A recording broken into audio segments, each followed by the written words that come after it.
and it is sticked away. Des Moines unable to regain possession, but at least make sure that puck stays out of a precarious spot. To the point, here's Wiley. Wiley with a couple of shoulder shimmies, doesn't really get too much movement. Tipped in, and it's a goal. Snapping a shot in the slot was Jake Schneider out of Plymouth, Minnesota. Ripped a shot that from here, it looked like it didn't go in cleanly. It looked like it was deflected in, but difficult to see whether or not that was a Blackhawk player cutting through that got a piece of it. If memory serves me correct, scored 3 and then had a couple of empty netters to make the score look a little more lopsided than that. 5-1 was your final. There's Prokop ahead for Muldowney. Out front, all in all alone, and a forehand, backhand, goal!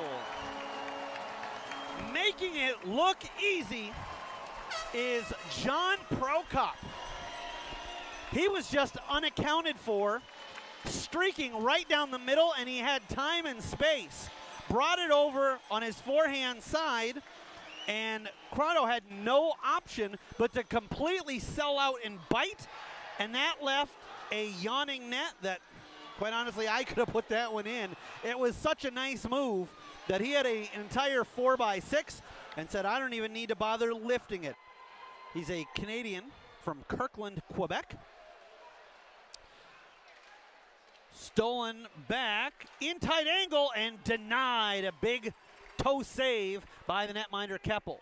Backhanded out of the zone as Wolf got it over to the left side and got some assistance there.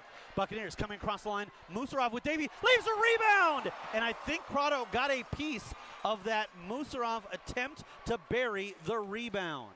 Bevilacqua backhands it over. Pascucci has that one actually deflect off of Rossi. Strong on the puck is Pelk. Pelk looking down the middle, snaps a shot and scores!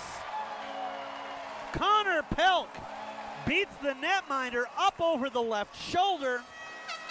It's his 4th goal of the season. The Hamburg, New York native gives the Buccaneers their first lead of the contest. Des Moines on top, 2-1. Time of the goal, 16 minutes, 1 second. And the whole thing was set up so nicely. What I mean by that is the Buccaneers didn't force anything, took their time getting out of their own zone. Fires a shot that leaves a rebound.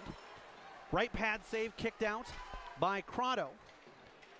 That's exactly what they were hoping would happen. It would come out to a Buccaneer. Cutting in is Jeanette. On the back end, fires and scores!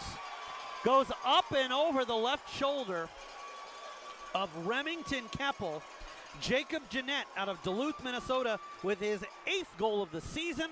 It comes at the 18-minute, 47-second mark.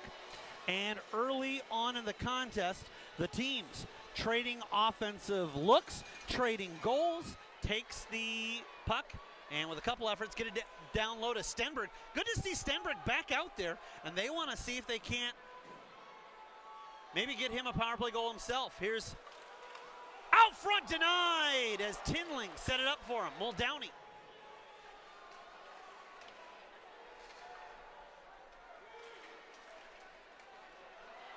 Leading the way in on the forehand, backhand, and beating his man, 5-hole. The goal scored by Waterloo, and that is going to be Ray Fust's 15th of the season. And it puts the visitors back on top, this time by a score of 3-2. Shot off the mark. Pelk to Nicolania. Pulls it back for Pelk. Pelk waits. Throws it out front. Nicolania tries a between the leg shot, and it's in! Nicolania fed it over, and it is cleaned up by Dylan Wegner. The Nashville, Tennessee native picks up his 2nd USHL goal of the season. Cutting out front. It's a good stepping stone and a monkey off their back. Former Buccaneer Scooter Bricky with that squad. Tinling fires a shot, and Crotto, or rather I should say, No, Renzel is an actual D. A lot of times you'll see USHL teams go with a 4 forward, 1 defenseman setup. Wiley sets up Renzel. Glove save by Keppel. Face off. 1 back by John Waldron out of Batavia, Illinois. Centering pass and a goal. Creeping in down low was Ray Fust. The way he was set up, you'd think he was a defenseman, but he's actually a left wing, the starting left wing for Waterloo, and a power play goal, his second of the evening, gives Waterloo their 3rd lead of the evening. Chris crosses over to the right side. They'll keep him wide. And unable to do much there was Gavin O'Connell. They'll make a handoff to Wiley. Snapping a shot and it's in. A power play tally for Sam Renzel. The Chanhassen native will play for Bob Motzko in the University of Minnesota at the next level. He has got just his 2nd goal of the Shifsky from the same hometown as Mitchell Wolf, Andover, Minnesota, a northeastern suburb of the Twin Cities.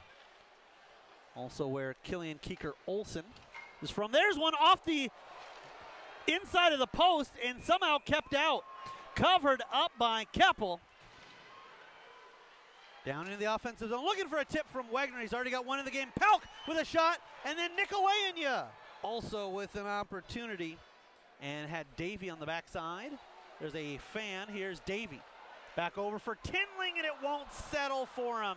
It allows an opportunity back the other way. An empty net and a hat trick for Ray Fust. The Swiss player nets his 3rd. The first 2 beating Keppel, the 3rd into the yawning net. Time of the goal, 17 minutes and 1 second. And Waterloo, not quite out of the zone. Wolf swats at it, but it bounced over his stick. 23 seconds left.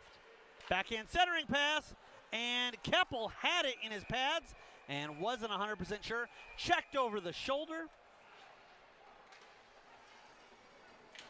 Collision at center ice, 5 seconds left. A swing by Pelk, got it towards the net, just off the mark. The horn will sound, and Waterloo comes away with a 6-3 victory.